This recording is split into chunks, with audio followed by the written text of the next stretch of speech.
बिस्मिल्लाहिर्रहमानिर्रहीम, अस्सलाम वालेकुम नाज़रीन। आप यूट्यूब चैनल देख रहे हैं, मैं इमरान खान हूँ। सिचुएशन बड़ी दिलचस्प हो गई है, यानी हमने सोचा भी नहीं था ये चीज़ें ऐसे होगी। गरीबों की हुकूमत आई, हमदर्दों की हुकूमत आई और उन्होंने आकर अपनी हुकूमत के पहले ही दिन खामोशी के साथ चीनी की कीमत में 9 से 13 रुपये किलो इजाफा कर दिया है। यानी 9 रुपये किलो तो अमूमन हो गया है और बहुत सारी जगहों पर 13 रुपये ज़्यादा किलो के हिसाब से बिक रही है। अब वो जो लोग 2 रुपये इजाफे के ऊपर बहुत शोर मचाते थे और ये कहते थे कि इससे इतने अरब का मुनाफा इन सियासतदानों को या इन बंदों को हो गया है, वो ज़रा निकले ना और निकल के बताएं कि ये 9 से 13 रुपये का जो इजाफा हुआ है इससे क्या हुआ। अब करेंगे ये कि 5 रुपये सस्ती कर देंगे, 7 रुपये सस्ती कर देंगे। तो ये एक मजाक इस कौम के साथ आज से शुरू हो गया। 85 रुपये से कीमत बढ़ी है, कहीं 97 रुपये है, कहीं 98 रुपये है, कहीं 94 रुपये है, कहीं 95 रुपये है। तो इस तरह से चीनी की कीमत एक दिन के अंदर आते ही बढ़ गई है। और जो चीनी की तहकीकात कर रहा था ऑफिसर FIA में, उसके लिए बड़ी दिलचस्प खबर है। वो ऑफिसर जबरी रुखसत पे भेज दिया गया है। इक़्तिदार के पहले ही दिन जो ऑफिसर चीनी स्कैंडल के ऊपर तहकीकात कर रहा था FIA के अंदर, जो हमजा शहबाज को और शहबाज शरीफ को बुलाकर पूछता था कि जनाब पैसे कहाँ से आए, जो बुलाकर पूछता था कि मकसूद चपड़ासी, जो बुलाकर पूछता था कि ड्राइवर के अकाउंट में, स्टोर कीपर के अकाउंट में इन लोगों को पैसा कहां से मिल रहा है, इनके अकाउंटों में अरबों रुपए कहां से आ रहे हैं, जो ये सवाल करता था छुट्टी पे, जबरी रुखसत पे। जैसे इमरान खान साहब को भेजा गया ना जबरी रुखसत पे, वैसे ही इन ऑफिसर्स को भी जबरी रुखसत पे भेज दिया गया है। अब चीनी स्कैंडल में कौम को मुबारक हो, ना कोई करप्शन है, ना कोई 2 नंबरी है, ना कोई फ्रॉड है, क्योंकि चीनी वाले सारे इकट्ठे हो गए। एक आधा बंदा था PTI में, जहांगीर तरीन, वो भी अब उस तरफ जाके खड़ा हो गया। तो पूरा का पूरा चीनी स्कैंडल वाले इक्तदार में आ गए हैं और उन्होंने तहकीकात करने वाले ऑफिसर को छुट्टी पर भेज दिया है जबरी रुखसत पे। अब चीनी महंगी बिके चाहे सस्ती बिके, चाहे कैसी भी बिके, सारे चीनी मालिकान और चीनी बनाने वाले सारे के सारे इक्तदार का हिस्सा है। शहबाज शरीफ साहब को गॉर्ड ऑफ ऑनर दिया पाक फौज ने, ये वैसे अमूमन होता है और जो भी वज़ीर आज़म आता है वो गॉर्ड ऑफ ऑनर वसूल करता है। लेकिन इसके ऊपर आज सोशल मीडिया पे लोगों ने बड़ी तकलीफ का इजहार किया, मुझे भी अच्छा नहीं लगा। यानी एक ऐसा आदमी जो जमानत के ऊपर है, एक ऐसा आदमी जिसके ऊपर मनी लॉन्ड्रिंग के संगीन इल्ज़ामात हैं, एक ऐसा आदमी जो मुल्क के अंदर लूट मार में वो और उसका ख़ानदान मुलव्वस रहा, वो एक ऐसे इदारे से गॉर्ड ऑफ ऑनर ले रहा है जिस इदारे में करप्शन का तसव्वुर भी नहीं किया जा सकता, जिस इदारे में गद्दारी के ऊपर सजाए मौत है। यानी वो नहीं छोड़ते, करप्शन नहीं छोड़ते, 2 नंबरी नहीं छोड़ते, फ्रॉड नहीं छोड़ते। शानदार पाकिस्तान का इदारा है, कमाल इदारा है।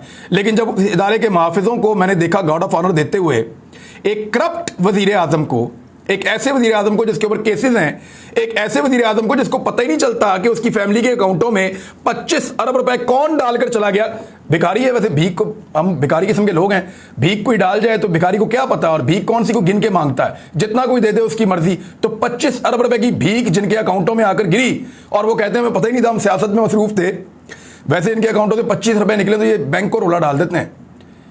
आलम तो इनका ये है, लेकिन 25 अरब इनके अकाउंटों में आकर गिरे तो इनको पता ही नहीं चलता कि ये कहां से आए।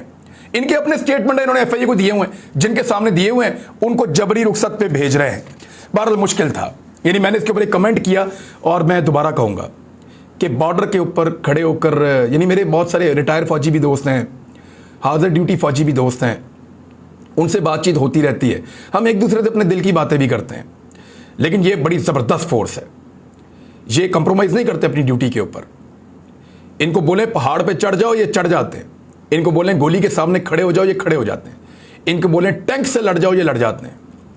मुझे इकबाल का शेर बड़ा ज़बरदस्त था कि तेग क्या चीज़ है, हम तोप से भी लड़ जाते थे। ये ऐसे ही हैं, ऐसे ही हैं, मन चले सर फिरे, ये मुकाबला करते हैं। लेकिन मुझे बड़ी तकलीफ हुई। आर्मी चीफ बहरहाल वजूहात तो अभी नहीं पता, लेकिन फ़िलहाल वो नहीं आए। वज़ीर आज़म की तकरीब हलफ बर्दारी के अंदर वो नहीं मौजूद थे। तो चले, एक ये तो चीज़ हो गई। लेकिन इसके ऊपर भी PMLN का जो मीडिया सेल है या PMLN के जो मीडिया वाले हैं या उनके सहाफ़ी हैं, उन्होंने बड़ी तनकीद की। उन्होंने कहा जी इससे बड़ा नेगेटिव मैसेज जाएगा कि जो कंपेन चल रही है सोशल मीडिया से, RBF से डर गई है। कोई कह रहे हैं कि इससे ये पैगाम जाएगा कि इदारों के साथ नहीं खड़े, वज़ीर आज़म के साथ नहीं खड़े आर्मी चीफ, इस किस्म की चीज़ें। ये वही अकाउंट है सारे जो कल तक कह रहे थे कि इमरान खान को क्यों सपोर्ट करते हैं, आज वो सारे कह रहे हैं कि शहबाज शरीफ की हलफ बर्दारी में क्यों नहीं आए। तो मैं इसको डिस्कस ज़्यादा नहीं करना चाहता। फौज का मामला है और फौज ने बड़ी सख्त नोटिस लिया है उस मामले का जो उनके खिलाफ चल रहा है। मैं कई दफ़ा कह चुका हूं कि फौज पे तनकीद ना की जाए तो बेहतर है। पाक फौज के शोबा ताल्लुकात आमा ISPR के मुताबिक आर्मी चीफ की ज़ेर सदारत फॉर्मेशन कमांडर्स कॉन्फ्रेंस हुई जिसमें तमाम कोर कमांडर्स, स्टाफ ऑफिसर्स और फॉर्मेशन कमांडर्स ने शिरकत की। तर्जुमान पाक फौज ने बताया, जनरल बाबर हैं, उन्होंने बताया कि शुरका को पेशावराना उमूर, नेशनल सिक्योरिटी चैलेंजेस से आगाह किया गया। लेकिन जो पॉलिटिकल मामलात के अंदर आजकल चल रहा है उस पर जो चीज़ इसमें आई वो ये है कि ISPR के मुताबिक आर्मी चीफ ने फॉर्मेशन की ऑपरेशनल तैयारियों पर इत्मीनान का इजहार किया। कोर कमांडर का अफसरों और जवानों की कुर्बानियों को खराज तहसीन पेश किया। वो तो पूरी कौम करती है। तर्जुमान पाक फौज का कहना है कि शुरका का पाक फौज के खिलाफ प्रोपेगेंडा मुहिम का सख्त नोटिस लिया गया है। जो पाक फौज के खिलाफ ट्रेंड चल रहे हैं इस वक्त सोशल मीडिया पे, उसका सख्त नोटिस लिया गया है। बाज़ अनासिर गुमराह कुन मुहिम के जरिए इदारों और अवाम के दरमियान खलीज पैदा कर रहे हैं। कौमी सलामती हर चीज़ पर मुकद्दम है। शुरका का कहना है कि पाक फौज हमेशा रियासती इदारों के लिए खड़ी हुई है। पाक फौज हमेशा बिला इम्तियाज रियासती इदारों का तहफ़्फ़ुज़ करती रहेगी। फोरम के शुरका का अस्करी क़यादत पर मुकम्मल इत्मीनान का इजहार। वैसे ये तो हमेशा होता है, यानी अस्करी क़यादत के ऊपर तो फौज का ये चेन ऑफ कमांड का तो मसला ही कोई नहीं है। ये तो एक गैर ज़रूरी चीज़ है अगर इसको बताया भी जाए तो, कि अस्करी क़यादत पे इत्मीनान का इजहार। ये तो अस्करी फौज के अंदर ये इस तरह का इदारा नहीं है कि नीचे से ऑफिसर खड़े होकर कह देंगे ये नहीं वो नहीं, ऐसे नहीं चलता। अस्करी क़यादत के ऊपर उनको पूरा एतमाद होता है और चेन ऑफ कमांड जो है फौज के अंदर बड़ी क्लियर है, ये सबको पता है। अब मामला ये है कि इस सारे इशू को लेकर फौज बड़ी हसास है कि फौज के खिलाफ कंपेन क्यों चल रही है। यहां एक खबर और है, और ये खबर जो है ये जारी की गई है ट्विटर के ऊपर। इसका हवाला मैं दे देता हूं। मुबशर जैदी साहब सीनियर जर्नलिस्ट हैं, उन्होंने लिखा है कि लेटेस्ट क्या आया कि FIA found no evidence organised campaign against institutions by Pakistan Tehreek Insaf official activist are being released.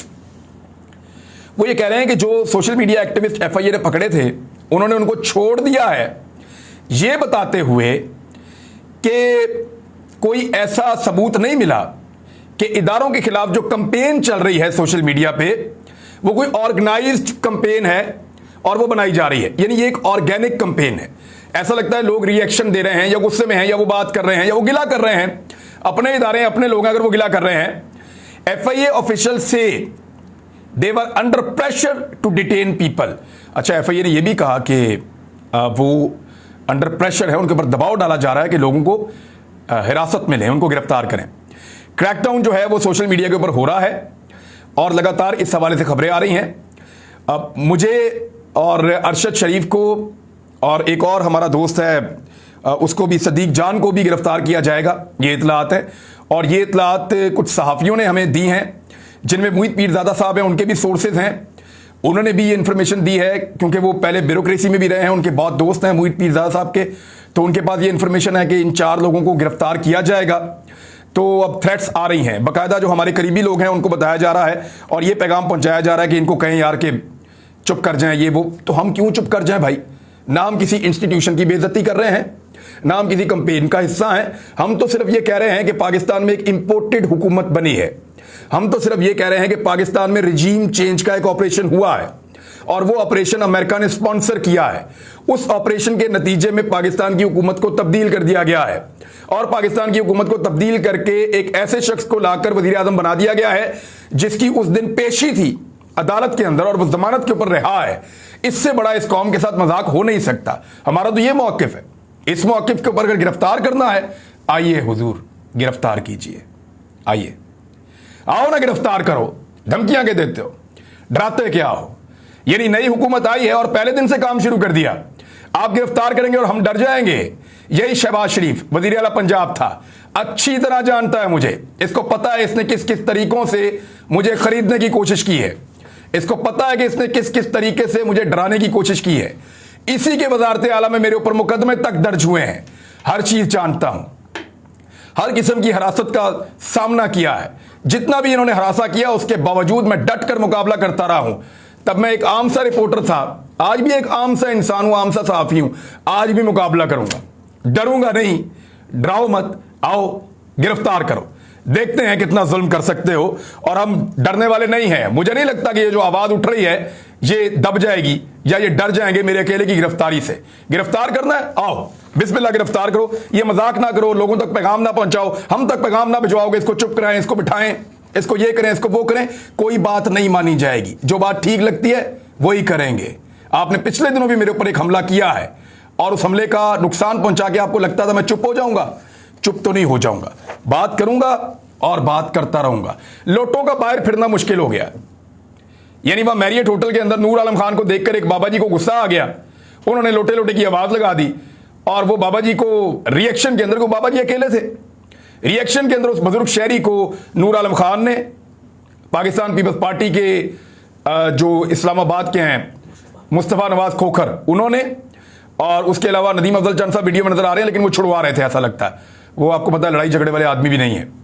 और उसके अलावा जो फैसल करीम कुंडी, ये लोग वहां मौजूद थे, इन्होंने टॉर्चर किया उस बुजुर्ग शहरी के ऊपर, यानी उसको मारना शुरू कर दिया इन्होंने।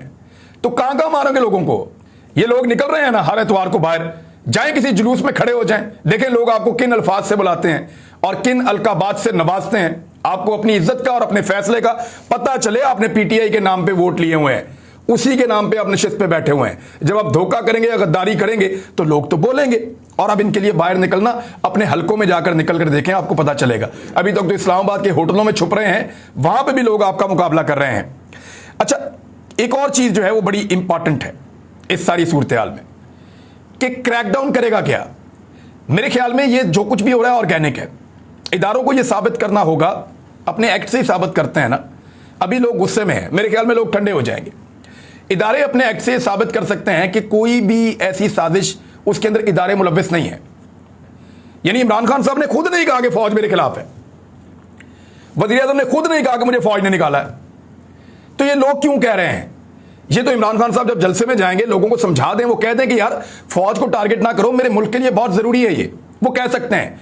लेकिन पता चलेगा न्यूट्रलिटी का उस वक्त जब इमरान खान का और शहबाज शरीफ का पेचा पड़ेगा और अंधाधुंध गिरफ्तारियां होंगी पाकिस्तान तहरीक इंसाफ के लोगों की। और इमरान खान साहब ने तो अभी ऑर्डर जारी कर दिए हैं, हम लोग जब सहाफी गिरफ्तार होंगे तो हम तो एक दूसरे के पीछे जाएंगे, एक दूसरे को सपोर्ट करेंगे, एक दूसरे का साथ देने की कोशिश करेंगे। हमारे घर वाले, हमारे दोस्त, अहबाब, ये लोग इकट्ठे होंगे, मुझे पता है। लेकिन जो सोशल मीडिया क्रैकडाउन की सूरत में इमरान खान साहब ने जो कारकुन गिरफ्तार हों उनको कानूनी मावनत फराहम करने की हदायत कर दी है। उन्होंने अपने जो लॉयर्स की तंजीम है उसको बुलाया, इंसाफ लॉयर फोरम के जिम्मेदारान को बुला के उन्होंने कहा कि मुल्की सूरत हाल में इस वक्त बहुत ज़रूरी है कि जो सोशल मीडिया के वर्कर्स को हरासा किया जा रहा है, इन वाक़यात पर तशवीश का उन्होंने इजहार करते हुए कहा कि ज़ेर हरासत और हरासगी का निशाना बनने वाले कारकुनान को कानूनी मावनत फराहम की जाए। एक बड़ा क्रैकडाउन हुआ है पाकिस्तान के बड़े शहरों में, बहुत सारे शहरों में लोगों को गिरफ्तार किया गया है। लेकिन मैं नहीं देख रहा कि कोई अदालत नोटिस ले रही हो, अज खुद नोटिस ले रही हो। मेरे ख्याल में एतवार वाले दिन लोग दोबारा नोटिस लेंगे, और जब लोग नोटिस लेंगे तो फिर लोगों के नोटिस के ऊपर सबको बहुत तकलीफ होती है। तो हर चीज़ का नोटिस लोग क्यों लें? इदारे मौजूद हैं, उनको नोटिस लेना चाहिए कि बंद करें ये गिरफ्तारियां। और अगर किसी को बहुत शौक है गिरफ्तारियां करने का, सहाफियों को गिरफ्तार करना है, तो भाई मेरी दरख्वास्त ये है कि सबसे पहले मुझे गिरफ्तार करना, मेहरबानी करके। आप जाने, पॉलिटिकल पार्टीज जाने, आप लोग वो अपना काम खुद ही करेंगे, लेकिन अगर सहाफियों को गिरफ्तार करना हो तो मेरी गुजारिश है मुझे पहले गिरफ्तार करवा के, जो जुर्म उन्होंने किया वही मेरा भी है। यानी मैं वो बात कर रहा हूं जो मुझे ठीक लग रही है, और किसी इदारे की तस्दीक भी नहीं कर रहे, किसी के ऊपर उंगली भी नहीं उठा रहे, बल्कि उनको प्रोटेक्ट करने की कोशिश कर रहे हैं कि यार इदारे बच जाए किसी तरह, मेरे मुल्क के इदारे हैं। दूसरी जानिब जितने खर्चों के दावे इमरान खान साहब के ऊपर डाले जा रहे थे वो उल्ट साबित हो गए। शहबाज शरीफ ने पहले ही दिन आते हुए अपने 3 घरों को कैंप ऑफिस यानी प्राइम मिनिस्टर ऑफिस बना दिया है। शहबाज शरीफ ने अपने 3 घरों को मुबैना तौर पे कैंप ऑफिस या प्राइम मिनिस्टर ऑफिस बना दिया। ये सोशल मीडिया पे रिपोर्ट हो रहा है, वो इसको कंफर्म कर सकते हैं। लेकिन इमरान खान साहब ने अपने 3.5 साल में, पौने 4 साल में एक भी घर को कैंप ऑफिस नहीं बनाया था। अब यहां पे जो है वो कंपैरिजन शुरू होगा। शहबाज शरीफ साहब ने आते ही जो है वो सहाफियों को अफ्तार डिनर करवाया है। और आपको बड़े मजे की बात बताता हूं, मैं पूरे 5 साल बैन था नवाज शरीफ साहब के दौरे हुकूमत में, मुझे नहीं पता क्या होता था। इमरान खान साहब के दौरे हुकूमत में कभी कभी जाने का मौका मिला, कोई प्रेस कॉन्फ्रेंस, कोई प्रेस टॉक, कोई सहाफियों से मुलाकात, तो ऐसे एक चाय के कप के अलावा कभी कुछ नहीं मिला, और कई दफा वो भी नहीं मिला प्राइम मिनिस्टर हाउस में। शहबाज शरीफ का पहला दिन है और 2 दर्जन सहाफियों को बुलवा के अफ्तार डिनर करवाया जा रहा है। तो अय्याशी माहौल शुरू हो गया है प्राइम मिनिस्टर हाउस में, और ये आपके पैसों से हो रहा है। नाजरीन याद रखिएगा, पैसे आपके, मौजें उनकी, पैसे आपके, मौजें उनकी। इससे पहले वाला आदमी जो है वो किसी को आपके पैसों के ऊपर ये नहीं करने देता था, जो अब शुरू हो गया है। घरों के कैंप ऑफिस बन रहे हैं, 6-6 गुना सिक्योरिटी जा रही हैं, सारे खर्चे अब सरकारी होंगे, सहाफ़ी भी आपके खर्चों के ऊपर जाके प्राइम मिनिस्टर हाउस के अंदर अय्याशियां करेंगे। ये सूरत हाल अब शुरू हो गई है। जहां तक इदारों के खिलाफ कंपेन का ताल्लुक है तो रिटायर फौजी अफसरान बहुत सारे ऐसे हैं जिनके सोशल मीडिया ग्रुप्स और व्हाट्सएप ग्रुप्स, उनके अंदर अगर आप जाके देखें तो वो भी ये गिला करते हुए दिखाई देते हैं कि जो फौरन एक एलिमेंट के तौर पे आया था अमेरिका की जानिब से रेजीम चेंज ऑपरेशन, उसको हमारे इदारे को रोकना चाहिए था। वो ये कहते हैं और बरमला कहते हैं, हर जगह पे कहते हैं कि जो बाहर से एक ऑपरेशन शुरू हुआ था पाकिस्तान के बाहर से कि पाकिस्तान में रेजीम चेंज कर दी जाए और अंदर से लोग उसमें इस्तेमाल हुए, वो ये कहते हैं कि हमारे इदारे को उसको रोकना चाहिए था। लेकिन इदारे की ये पॉलिसी है कि वो न्यूट्रल रहेंगे, वो किसी किस्म की मुदाखलत नहीं करेंगे पॉलिटिकल मामलात में। अब ये दोनों चीज़ें मैंने आपके सामने रख दी हैं। 5th जनरेशन वॉर का टाइम है, बड़ा केयरफुली हैंडल करना पड़ेगा। मेरे ख्याल में जितनी गिरफ्तारियां होंगी, जितना ज़्यादा लोगों को दबाया जाएगा, ये मामला दबने की बजाय और उछलेगा। यहाँ पे सेंसिबली काम करना चाहिए। और इस कंपेन का आगाज़ किसने किया था पता है आपको? ये सलीम साफ़ी का आप ट्वीट देख लें। ये देखें सलीम साफ़ी का ट्वीट, द लास्ट बॉल। ये सलीम साफ़ी का ट्वीट है, ये देखें आप। कहते हैं किसने शुरू किया था? इस कंपेन का आगाज इस ट्वीट से हुआ था जहां पे DGISI ने अपने हाथ में बॉल पकड़ा हुआ है और सलीम साफ़ी कह रहे हैं the last ball. Imran Khan कह रहे थे कि मैं आखिरी गेंद तक मुकाबला करूंगा, तो उन्होंने DGISI का बॉल हाथ में पकड़ के, ये सलीम साफ़ी कर रहा है ना। फौज के खिलाफ कंपेन किसने शुरू करवाई? सलीम साफ़ी ने की है ना। तो इस तरफ भी तवज्जो दें। अब तक के लिए इतना ही। अपना ख्याल रखिएगा, अपने इस चैनल का भी। अल्लाह हाफिज़।